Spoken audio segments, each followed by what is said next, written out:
ભંડાફોડ। Dudhai police station વિસ્તારમાં થયેલ ઘરફોડ ચોરી સહિત વાયર ચોરી કરતા 5 આરોપીઓને મુદ્દામાલ સાથે પકડી પાડ્યા। પૂર્વ કચ્છ લોકલ ક્રાઇમ બ્રાન્ચે વાયર ચોરી અને ઘરફોડ ચોરીના ગુનાઓમાં સંડોવાયેલા સંગઠિત ગેંગનો પર્દાફાશ કરી મોટી સફળતા મેળવી છે। અંજારના ગોવર્ધન બ્રિજ નજીક પેટ્રોલિંગ દરમિયાન શંકાસ્પદ નંબર પ્લેટ વગરની બોલેરો ગાડી રોકી તપાસ કરતા તાંબાના વાયરનો જથ્થો મળી આવ્યો હતો।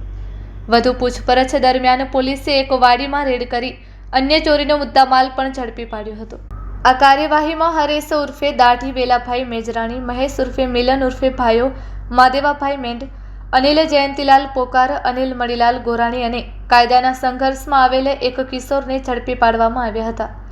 પોલીસે આરોપીઓ પાસેથી 136 કિલોગ્રામ કોપર વાયર, એક બોલેરો કાર, એક મોટરસાઇકલ, રોકડ રકમ અને 5 મોબાઈલ ફોન સહિત કુલ 6.57 લાખથી વધુનો મુદ્દામાલ કબજે કર્યો છે।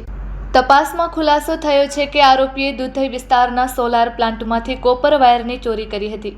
ઉપરાંત ભચાઉ, સામખિયાળી, ચિત્રોડ અને સુરેન્દ્રનગર સહિતના વિસ્તારોમાં પણ અનેક ચોરીઓ કરી હોવાની કબૂલાત આપી છે।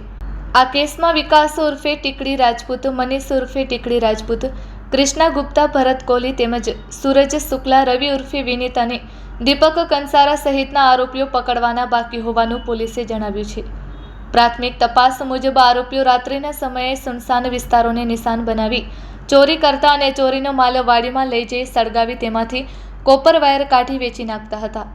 સમગ્ર કાર્યવાહી પૂર્વ કચ્છ એલસીબીના PI JM Vada, PSI DG Patel અને તેમની ટીમ દ્વારા સફળતાપૂર્વક પાર પાડવામાં આવી હતી।